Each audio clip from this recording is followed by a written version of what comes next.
এই ধরনের question RRB WBP তে প্রায় পড়ে থাকে। কি বলতে চাইছে, একটি বর্গক্ষেত্রের ক্ষেত্রফল 18 বর্গ সেমি হলে কর্ণের দৈর্ঘ্য কত হবে। অর্থাৎ আমরা কি জানি, একটি আমরা বর্গক্ষেত্র নিলাম, এর পুরোটার ক্ষেত্রফল কত বলেছে, 18 বর্গ সেমি, অর্থাৎ কত, সেমি স্কোয়ার, তাই না।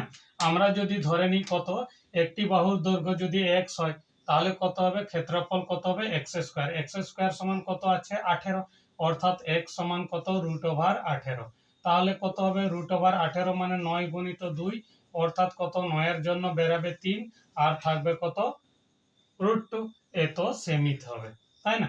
এবার কর্ণের সূত্র আমরা জানি কত, বর্গক্ষেত্রের কর্ণের দৈর্ঘ্য, কর্ণ সমান কত হবে, √2 ইন্টু বাহু, বাহু, তাহলে কত হবে, √2 ইন্টু বাহু মানে আমরা কত পেয়েছি, 3√2, 3√2।